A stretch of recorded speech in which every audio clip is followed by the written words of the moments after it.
मित्रों, नमः संस्कृताय। आइए आज हम लोग सुभाषितानि पंचमः पाठ शेमूसी भाग द्वितीय। मित्रों, आइए सुभाषितानि पढ़ते हैं, हम सब गाते हैं और इसके अर्थ को भी समझते हैं। षष्ठः पाठः सुभाषितानि। प्रस्तुतः पाठ विविध ग्रंथात् संकलितानां 10 सुभाषितानां संग्रह वर्तते। मित्रों, इसमें कह रहे हैं कि विविध ग्रंथात अर्थात भिन्न भिन्न ग्रंथों से जो है इसमें सुभाषित रखा गया है। अच्छे अच्छे सुभाषित को हम सब पढ़ेंगे। कह रहे हैं कि संस्कृत साहित्य सार्वभौमिकम सत्यम प्रकाशयितुम, अर्थात संस्कृत साहित्य में सार्वभौमिक रूप से जो है कह रहे हैं सत्यम, जो सत्य है उस बात को रखने के लिए करें अर्थ गांभीर्ययुताम पद्म पद्यमयी, अर्थ गंभीर्ययुता पद्यमयी प्रेरणात्मिका रचना। यह रचना किस प्रकार की हुई है? तो प्रेरणात्मिका अर्थात प्रेरणा प्रदान करने वाली यह रचना है। यह जो आप सुभाषित पढ़ने वाले हैं, बोले सुभाषितम इति कथ्यते। सुभाषित किसे कहेंगे? तो कहे कि सार्वभौमिकम सत्यम प्रकाशयितुम अर्थ गांभीर्ययुता पद्यमयी प्रेरणात्मिका रचना सुभाषितम इति। जो प्रेरित करे आपको, जो गांभीर्य बना दे आपको, है ना। कहे अयम पाठ्यांश, यह जो पाठांश है मित्रों, अयम पाठांश, यह पाठांश परिश्रमस्य महत्व, क्रोधस्य दुष्प्रभाव, क्रोध के दुष्प्रभाव को, कार्य परिश्रम के महत्व को, सामाजिक महत्व, सर्वेषां वस्तूनां उपादेयता, बुद्धे वैशिष्ट्यम, बुद्धि की विशिष्टता इत्यादि विषयान प्रकाशयति, अनेकों विषयों को प्रकाशित करती है। आइए हम सब पहला श्लोक को देखते हैं, पहले श्लोक को पढ़ते हैं और फिर मित्रों हम सब जो है इसका अन्वय देखेंगे, इसके अर्थ को भी जानेंगे।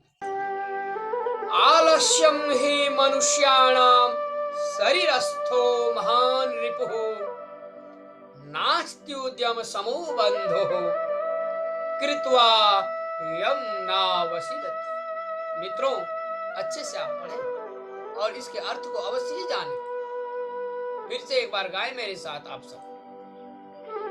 आलस्यम ही मनुष्याणाम शरीरस्थो महान रिपुः नास्ति उद्यम समो बंधो कृत्वा यम नावसीदति। आइए इसके अर्थ को जानते हैं। अन्वय पहले देखिए क्या कहते हैं कि मित्रों, मनुष्याणाम शरीरस्थः महान शत्रु ही आलस्यम उद्यम समः बंधु नास्ति यम कृत्वा मनुष्य नावसीदति। मनुष्याणाम अर्थात मनुष्यों के शरीरस्था महान शत्रु, अर्थात मनुष्यों के शरीर में रहने वाला, बोले महान शत्रु, मनुष्य के ही शरीर में रहने वाला सबसे बड़ा शत्रु कौन है? बोले आलस्यम। मनुष्याणाम शरीरस्थः महान शत्रु ही आलस्यम, अर्थात मनुष्यों के शरीर में रहने वाला आलस्य ही उनका सबसे बड़ा शत्रु है। आगे कहते हैं उद्यम समः बंधु न अस्ति, अर्थात परिश्रम के समान कोई मित्र नहीं है। बोले यम कृत्वा नावसीदति। क्या कह रहे हैं? यम कृत्वा नावसीदति, जिसको करके मनुष्य कभी दुखी नहीं होता। मित्रों, मनुष्यों के शरीर में रहने वाला आलस्य ही उनका सबसे बड़ा शत्रु है। परिश्रम के समान कोई मित्र नहीं होता, जिसको करके मनुष्य कभी दुखी नहीं होता। यह आपका पहला श्लोक है मित्रों। आइए अब हम सब दूसरे श्लोक का गायन करते हैं। गुणी गुणम वेति न वेति निर्गुणो बलि बलम वेति न वेति निर्बला पीको वसंतस्य गुणम न वायसा करी च सिंहस्य बलम न मुस। मित्रों, एक बार आप मेरे साथ गाएं इस श्लोक। गुणी गुणम वेति न वेति निर्गुणो बलि बलम वेति न वेति निर्मला पीको वसंतस्य गुणम न वायस करी च सिंहस्य बलम न मूषका। कितनी अच्छी बातें कही गई है मित्रों कि गुणी गुणम वेति न वेति निर्गुणो बलि बलम वेत्ति न वेत्ति निर्बलः पीको वसंतस्य गुणम न वायसा करी च सिंहस्य बलम न मूषका। मित्रों, इसके अर्थ को आइए जानते हैं, भाव को जानते हैं। मित्रों, इसके अन्वय को आप देखिए। गुणी गुणम वेति निर्गुणम न वेति बलि बलम वेति निर्बला न वेति वसंतस्य गुणम पिका वायसा न वेत्ति सिंहस्य बलम करी मूषका। देखिए मित्रों, अर्थ गुणी गुणम वेति, वेति अर्थात जानता है। क्या जानता है? बोले गुणी व्यक्ति गुणों को जानता है, निर्गुण नहीं जानता। फिर आगे कहते हैं बलम वेति निर्बला बलि बलम वेति, बलि जो बलवान है कह रहे वही बल को जानता है। बलवान व्यक्ति बल को जानता है, निर्बल नहीं जानता। फिर आगे कहते हैं पीकः वसंतस्य गुणम पीकः वेति, जो कोयल है मित्रों कह रहे हैं वसंत का गुण कोयल जानती है, कौवा नहीं। वसंतस्य गुणम पीकः वेति, कोयल जानती है, कौवा नहीं। और आगे कहते हैं सिंहस्य बलम करी वेत्ति मूषका, अर्थात सिंह का बल हाथी जानता है, चूहा नहीं। कितनी अच्छी बातें कही गई है मित्रों। गुणी व्यक्ति गुण को जानता है, निर्गुण नहीं जानता। जिनके पास गुण नहीं है वह कैसे जानेगा? बोले बलवान व्यक्ति बल को जानता है, निर्बल नहीं जानता। बोले वसंत का गुण कोयल जानती है, कौवा नहीं जानती। और कहते हैं सिंह का बल हाथी जानता है, चूहा नहीं जानता। अब आइए मित्रों तीसरे श्लोक को गाते हैं, तीसरा सुभाषित। आइए। तमुद्दिश्य हि प्रकोप्यति, मित्रों आइए अच्छे से गाते हैं। निमित्तमुद्दिश्य हि यः प्रकोप्यति ध्रुवं स तस्यापगमे प्रसीदति अकारणद्वेषि मनस्तु यस्य वै कथं जनस्तं परितोषयिष्यति। मित्रों एक बार आप सब और गाएं। निमित्तमुद्दिश्य हि यः प्रकोप्यति ध्रुवं स तस्यापगमे प्रसीदति अकारणद्वेषि मनस्तु यस्य वै कथं जनस्तं परितोषयिष्यति। आइए अब इसके अन्वय को देखते हैं और फिर हिंदी अर्थ जानेंगे। मित्रों, यह निमित्तम् उद्दिश्य प्रकुप्यति सः तस्य अपगमे ध्रुवं प्रसीदति। यः निमित्तम् उद्दिश्य प्रकुप्यति सः तस्य अपगमे ध्रुवं प्रसीदति। यस्य मनः अकारणद्वेषी जनः तं कथं परितोषयिष्यति। मित्रों, कहते यह निमित्तम, यह अर्थात जो, निमित्तम उद्देश्य अर्थात जो भी व्यक्ति किसी कारण से, निमित्तम उद्देश्य प्रकुप्यति, किसी कारण से अधिक क्रोध करता है, सह तस्य अपगमे ध्रुवम प्रसीदति, वह उस कारण की समाप्ति पर प्रसन्न हो जाता है। जो व्यक्ति किसी कारण से अधिक क्रोध करता है वह उस कारण की समाप्ति पर प्रसन्न हो जाता है। यस्य मनः अकारणत वैसी, क्या करें, यस्य मनः, परंतु जिसका मन, यस्य मनः, जिसका मन अकारण, अकारण द्वेषी अर्थात बिना कारण का, बोले जिसका मन अकारण क्रोध करने वाला होता है, करें उसे कोई मनुष्य कैसे प्रसन्न करेगा, कैसे संतुष्ट करेगा। तम जनम, जनः अर्थात व्यक्ति, तम अर्थात उस व्यक्ति को, कथम परितोषयिष्यति, कैसे संतुष्ट करेगा। अर्थात जो व्यक्ति किसी कारण से अधिक क्रोध करता है वह उस कारण की समाप्ति पर प्रसन्न हो जाता है, परंतु जिसका मन अकारण क्रोध करने वाला होता है उसे कोई मनुष्य कैसे संतुष्ट करेगा। मित्रों, आइए हम सब अब चौथे सुभाषित को देखते हैं।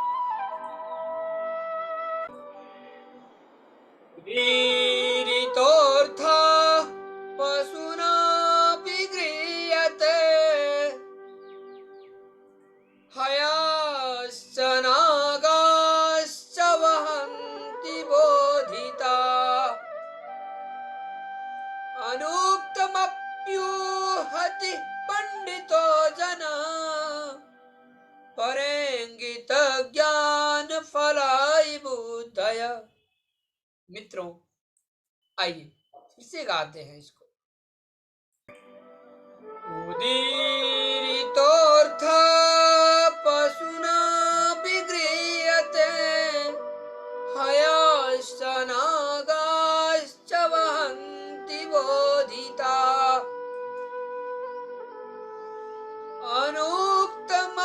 अनुक्तमप्युहति पंडितो जना परेंगित ज्ञान फलाई बुद्धय। कहते हैं उदीरितोऽर्थ पशुनापि गृह्यते हयाश्च नागाश्च वहन्ति बोधिता अनुक्तमप्युहति पंडितो जनः परेंगित ज्ञान फलाई बुद्धय। आइए मित्रों, अन्वय देखते हैं इसका और फिर इसके अर्थ को जानते हैं। पशुना अपि उदीरितः अर्थः गृह्यते। मित्रों, पहली पंक्ति को देखिए अन्वय का। पशुना अपि उदीरितः अर्थः गृह्यते हयाः नागाः, हयाः नागाः च बोधिताः अर्थात भारम वहन्ति जनाः अनुक्तमपि वहति बुद्धया परेंगित ज्ञान फला भवन्ति। मित्रों, पशुना अपि उदीरितः अर्थः गृह्यते अर्थात पशुओं के द्वारा भी कहा हुआ अर्थ ग्रहण किया जाता है। उदीरिता का अर्थ होता है मित्रों कहा हुआ, पशुओं के द्वारा भी कहा हुआ अर्थ ग्रहण किया जाता है। और हया नगा, हया अर्थात मित्रों करें घोड़े, हया का अर्थ होता है घोड़े, घोड़े और नागा अर्थात हाथी, बोले घोड़े व हाथी बताए गए को, है ना, समझाते हुए भार ढोते। फिर से देखिए, हयाः नागाः च बोधिताः भारं वहन्ति। करें घोड़े व हाथी बताए गए को समझते हुए भार ढोते हैं। यदि आप उसको समझा दें, घोड़े को कुछ बता दें, तो वो रास्ता जैसे ले चलेंगे वो वैसा ही जाएगा। फिर आगे कहते हैं विद्वान बुद्धया अर्थात करें बुद्धया परेंगित ज्ञान फला भवंती, अर्थात जो बुद्धिमान है वह परेंगित पर मैंने दूसरा इंगित ज्ञान फला अर्थात दूसरों के संकेत जन ज्ञान रूपी फल वाले होते हैं, अर्थात संकेत मात्र से ज्ञान ग्रहण कर लेते हैं। मित्रों, इसके अर्थ को अच्छे से जानें। पशु के द्वारा भी कहा हुआ अर्थ ग्रहण किया जाता है। घोड़े व हाथी बताए गए को समझते हुए भार ढोते हैं। विद्वान न कहे गए अर्थात विद्वान जो होते हैं उनको केवल संकेत तो चाहिए, विद्वान न कहे हुए का भी अनुमान लगा लेते हैं। बुद्धिमान दूसरों के संकेत जन्य ज्ञान रूपी फल वाले होते हैं, अर्थात संकेत मात्र से ज्ञान ग्रहण कर लेते हैं। मित्रों, आइए हम सब अब 5वें श्लोक को देखते हैं। 5वें सुभाषित को गाते हैं। क्रोधो हि शत्रुः प्रथमो नराणाम्, यत् देहस्थितो देह विनाशनाय, यथा स्थितः काष्ठगतो हि वह्नि स एव वह्निर्दहते शरीर। मित्रों, कितनी अच्छी बातें कही गई। क्रोधो हि शत्रुः प्रथमो नराणाम्, देह स्थितो देह विनाशनाय, यथा स्थितः काष्ठगतो हि वह्नि स एव वह्निर्दहते शरीर। इसको गाएं तो ऐसे, क्रोधो हि शत्रु प्रथमो नराणाम्, देह स्थितो देह विनाशनाय, यथा स्थितः काष्ठगतो हि वह्नि स एव वह्निर्दहते शरीरम। आइए मित्रों, इसके अन्वय को देखते हैं। कहते हैं ही नारायणम देह विनाशनाय प्रथम शत्रु देह स्थितः, यथा काष्ठगतः स्थितः वह्नि काष्ठमेव दहते तथैव शरीरस्थः क्रोधः शरीरम दहते। कितनी अच्छी बातें कही गई है। मित्रों, निश्चय ही क्या करें, निश्चय ही जो है मनुष्यों के शरीर का विनाश करने वाला प्रथम शत्रु उनके शरीर में स्थित क्रोध है।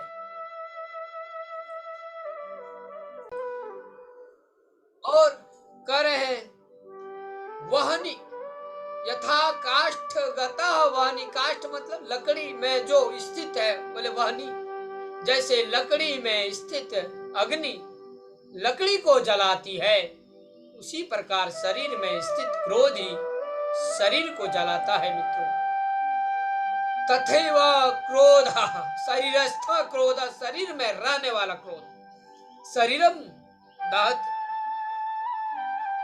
ही अर्थात निश्चय करे, निश्चय ही नारायणाम देह विनाशाय अर्थात मनुष्यों के शरीर का बोले प्रथम शत्रु देह स्थित, अर्थात जो पहला शत्रु है वह उनका शरीर में ही स्थित है और वह है क्रोध। मित्रों, निश्चय ही मनुष्यों का शरीर का विनाश करने वाला प्रथम शत्रु उनके शरीर में स्थित क्रोध है। कहते हैं जैसे लकड़ी में स्थित अग्नि लकड़ी को जलाती है, उसी प्रकार शरीर में स्थित क्रोध ही शरीर को जलाता है। इसीलिए मित्रों, क्रोध न करें। क्रोध पे यदि आप विजय पा लेते हैं तो आप दुनिया की कोई भी शक्ति हो, सबको आप जीत सकते हैं, किंतु आपको सबसे पहले देह में, आपके जो शरीर में स्थित क्रोध है, उसको जीतना पड़ेगा। आइए मित्रों, अब हम सब छठे श्लोक की ओर चलते हैं। छठे श्लोक, छठवें सुभाषित को आप पढ़ें, अर्थ समझें।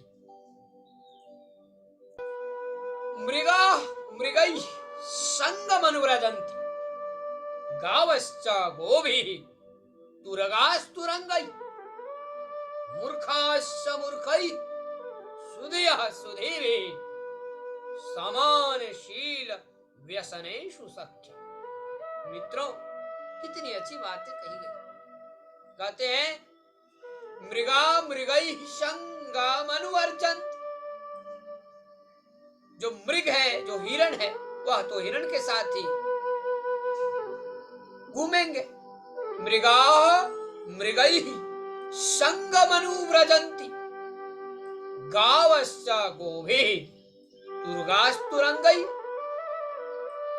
मूर्खाश्च मूर्खैः सुधीयः सुधीभिः, समानशील व्यसनेषु सख्यम्। मित्रों, आइए इसका भी हम लोग अर्थ को देखते हैं, भाव को देखते हैं, जानते हैं। मृगाः मृगैः सह, गावश्च गोभिः सह, तुरगाः तुरंगैः सह, मूर्खाः मूर्खैः सह, सुधीयः सुधीभिः सह अनुव्रजन्ति, समानशील व्यसनेषु सख्यम भवति। क्या कहते हैं कि हिरण हिरणों के साथ, मृगा मृगैः सह, अर्थात हिरण हिरणों के साथ, गावश्च गोभिः सह, गाय गायों के साथ, तुरगाः तुरंगैः सह, घोड़े घोड़ों के साथ, और कह रहे मूर्खाः मूर्खैः सह, मूर्ख मूर्खों के साथ, सुधीयः सुधीभिः सह, विद्वान विद्वानों के साथ, कहते अनुव्रजन्ति, अर्थात रहते हैं। कौन किसके साथ रहते हैं आप समझ गए होंगे। हिरण हिरणों के साथ, गाय गायों के साथ, घोड़े घोड़ों के साथ, मूर्ख मूर्खों के साथ, विद्वान विद्वानों के साथ रहते। आगे कह रहे समानशील व्यसनेषु सख्य, उनका अनुसरण करते, जो जैसे होते हैं वह उनका वैसा अनुसरण करते। बोले समान आचरण व आदत वालों में ही मित्रता होती, जिनका जैसा आचरण होता है मित्रों, जैसी आदत होती है मित्रों, उनकी मित्रता भी वैसी ही होती। इसलिए आप सब बुद्धि के अनुसार, भगवत प्रेरणा के अनुसार अच्छे मित्र के साथ रहें, अच्छे मित्रों की संगति करें। आपका मित्र जैसा होगा, आपका विचार वैसा होगा। इसीलिए आप सब अच्छी संगति में रहें, अच्छे मित्रों के साथ रहें। आइए हम सब अब छठे श्लोक को देखते हैं। छठवां सुभाषित का हम गायन करते हैं।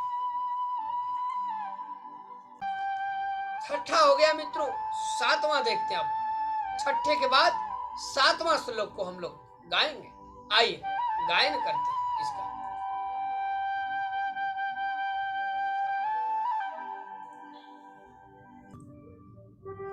सेवितव्यो महावृक्षः फलछाया समन्वितः, यदि दैवात् फलं नास्ति छाया केन निवार्यते। मित्रों, कहते हैं सेवितव्यो महावृक्षः फलछाया समन्वितः, यदि दैवात् फलं नास्ति छाया केन निवार्यते। कितनी अच्छी बातें कही गई। आइए अब हम सब इसके अन्वय को देखते हैं। फल छाया समन्वितः महावृक्षः सेवितव्यः, दैवात् यदि फलं नास्ति छाया केन निवार्यते। मित्रों, कतक फल छाया समन्विता अर्थात फल और छाया वाले महान वृक्ष आश्रय के योग्य हैं, और यदि भाग्य से फल नहीं है, यदि देवात है ना, देवात यदि फलम नास्ति छाया के न निवार्यते, कह रहे यदि भाग्य से फल नहीं है वृक्ष में, छाया किसके द्वारा रोकी जाती है, अर्थात छाया कौन रोक सकता है। कितनी अच्छी बात है। सेवितव्यो महावृक्षः फल छाया समान्विता, और आगे कहते हैं यदि देवात फलम नास्ति छाया के न निवार्यते। कितनी अच्छी बात है कही। फल और छाया वाले महान वृक्ष आश्रय के योग्य हैं। यदि भाग्य से फल नहीं है तो छाया किसके द्वारा रोकी जाती है, अर्थात छाया कौन रोक सकता है। मित्रों, जी हाँ, हम सब भी वृक्ष की तरह हैं। जैसे वृक्ष पूरा जीवन भर फल देता है और छांव देता है, स्वयं धूप में रहता है, बहुत ही परोपकारी होते हैं। नदियां, वृक्ष, जल, आकाश, ऐसे ही मनुष्य का भी आचरण होना चाहिए वृक्ष की तरह। मित्रों, जिस प्रकार वृक्ष जो है जीवन भर छांव, फल आदि देते हैं, वैसे ही मनुष्य को भी दूसरे को लाभ पहुंचाना चाहिए, दूसरे की भलाई करना चाहिए, दूसरों की भलाई करनी चाहिए। मित्रों, आइए इसी बातों के साथ अब हम सब 8वें सुभाषित को देखते हैं, इसका गान करते हैं।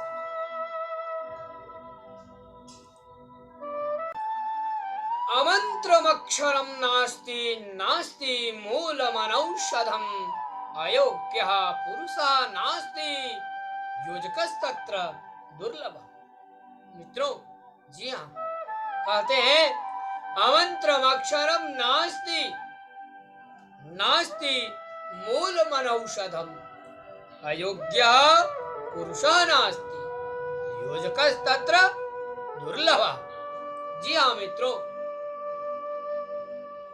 आइए इसके अन्वय को जानते हैं।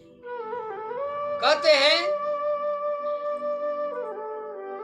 अमंत्रम अक्षरम नास्ति अनौषधम मूलम नास्ति अयोग्यः पुरुषः नास्ति तत्र योजकः दुर्लभः। कितनी अच्छी बातें कही गई। अमंत्रम अक्षरम नास्ति अर्थात कोई भी अक्षर मंत्रहीन नहीं है, अर्थात सभी अक्षर, जितने अक्षर है, सभी अक्षर को आप, सारे अक्षर को आप मंत्र बना सकते हैं। इसलिए मंत्रहीन कोई अक्षर नहीं है। कोई भी जड़ अर्थात औषधि, कोई भी जड़ औषधि रहित नहीं है। अयोग्यः पुरुषः नास्ति, कहते हैं कोई भी पुरुष अयोग्य नहीं है।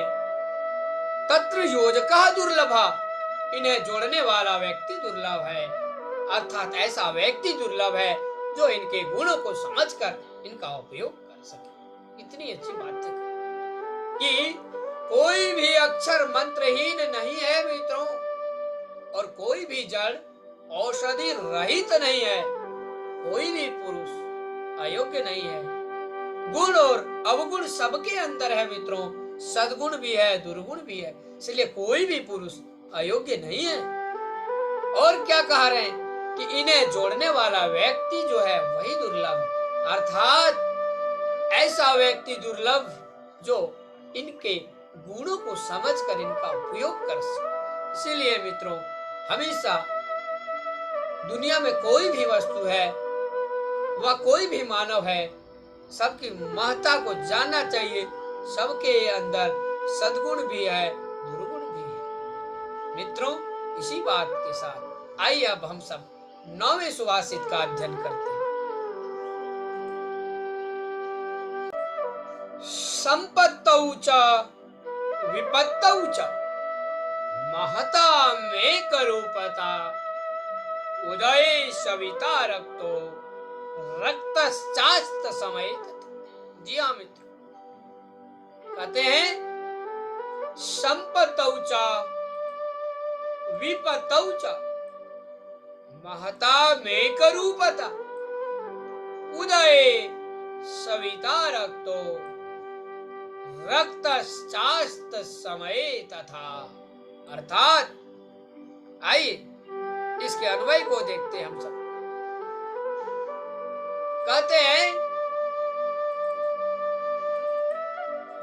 मित्रों, संपत्तो विपत्तौ च महताम एक रूपता यथा सविता उदये रक्ता भवति तथा एव अस्त समय च रक्ता भवति। संपत्तो विपत्तौ च, संपत्ति अर्थात सुख में और विपत्तो अर्थात विपत्ति दुख में। करे महताम एक रूपता भवति, महापुरुषों के स्वभाव में एक रूपता होती। यथा सविता, जैसे उदय होने के समय भी कहते हैं सूर्य जो है उदय रक्ता भवति, जैसे सूर्य लाल होता है, और तथैव कह रहे हैं एवं अस्त समय च रक्ता भवति, वैसे ही अस्त के समय भी लाल ही रहता। मित्रों, कितनी अच्छी बातें कही गई। संपत्ति अर्थात सुख में और दुख में, संपत्तो विपत्तो, सुख और दुख में, सुख में भी और दुख में भी महापुरुषों के स्वभाव में एक समानता होती है, एक ही रूपता होती है, एक ही लक्षण रहता है, एक ही भाव रहता है। वैसे ही कह रहे हैं जैसे उदय होने के समय जब सूर्य उगते हैं तो सूर्य लाल ही रहता है, और जब वह डूबते हैं अस्त होते हैं तो वो लाल ही रहता है। उसी प्रकार सुखी में भी और दुखी में भी जो महान लोग होते हैं मित्रों, उनका स्वभाव, महान लोगों का स्वभाव, महापुरुषों का स्वभाव एक समान होता है। आप भी जो है उन्हीं महापुरुषों की तरह जीवन जिए। संपत्तौ च विपत्तौ, संपत्तौ विपत्तौ च महताम एक रूप। अर्थात संपत्ति में और विपत्ति में महापुरुषों के स्वभाव में एक रूपता होती है, समानता होती है। जैसे उदय होने के समय भी सूर्य लाल होता है और अस्त होने के समय भी लाल ही रहता है। आइए मित्रों, अब हम सब 10वें जो अंतिम सुभाषित है, 10वें सुभाषित का हम सब आइए वाचन करते हैं। यह आपका अंतिम सुभाषित है इस पाठ का। मित्रों, आइए 10वां श्लोक देखिए। विचित्रे खलु संसारे नास्ति किंचन निरर्थकम आश्वस्येत धावने वीरा भारस्य वहने खरा। क्या कहते हैं? विचित्रे खलु संसारे नास्ति किंचन निरर्थकम आश्वस्येत धावने वीरा भारस्य वहने खरा। कितनी अच्छी बात है। आइए मित्रों, हम सब इसका भी अन्वय देखते हैं। कहते हैं विचित्रे संसारे खलु किंचित निरर्थकम नास्ति अश्वाचे धावने वीरा भारस्य वहने खारा। करे इस विचित्र संसार में कुछ भी निरर्थक नहीं है। इस संसार में कुछ भी निरर्थक नहीं है। अश्वाचे धावने वीरा, यदि घोड़ा, अश्व अर्थात घोड़ा यदि धावने वीरा, दौड़ने में वीर है, तो मित्रों यदि घोड़ा दौड़ने में वीर है मित्रों, तो गधा भार ढोने में वीर है। भारस्य वहने खरा, अर्थात संसार में सबका अपना अपना महत्व है, कोई भी व्यर्थ नहीं है। कितनी अच्छी बात कही। इस संसार में कुछ भी निरर्थक नहीं है। यदि घोड़ा दौड़ने में वीर है तो गधा भार ढोने में वीर होता है। अर्थात संसार में सबका अपना अपना महत्व है, कोई भी व्यर्थ नहीं है। मित्रों, आप ऐसे श्लोकों को अवश्य, ऐसे सुभाषितों को अवश्य गाएं और इसका जीवन में आप आचरण में इसको लाएं, जीवन में आप उतारें, अपने आचरण में उतारें, चरितार्थ, और याद रखें और अन्य सभी छात्रों को संस्कार दें या ज्ञान दें। अंतिम बार इस श्लोक को गा करके फिर हम शब्दार्थ को देखेंगे और प्रश्न को देखेंगे। विचित्रे खलु संसारे नास्ति किंचित् निरर्थकम् अश्वश्चेत् भावने वीरः भारस्य वहने खरः। आइए मित्रों, अब हम सब इसका शब्दार्थ देखें। अवसीदति अर्थात दुखम अनुभवति, दुख का अनुभव करना, जिसको हम संस्कृत में या तो दुखम अनुभवति कहें या तो अवसीदति कहें, जिसका अर्थ होता है दुखी होता है। वेत्ति का अर्थ होता है जानता है, जानता है तो वेत्ति। वायसा अर्थात कौवा, करी मतलब हाथी, निमित्तम अर्थात कारण। इस प्रकार से मित्रों आपका यह जो है शब्दार्थ है।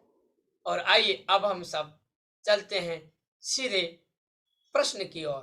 पहला प्रश्न को आप देखें। कहा एक पदे न उत्तरम लिखता, आपको एक ही पद में उत्तर देना है मित्रों। मनुष्याणाम महान रिपु का, मनुष्यों का जो महान रिपु है वह कौन है मित्रों? सही बताएं आप। सबसे बड़ा शत्रु तो आलस्य है, लिख दीजिए आलस्यम।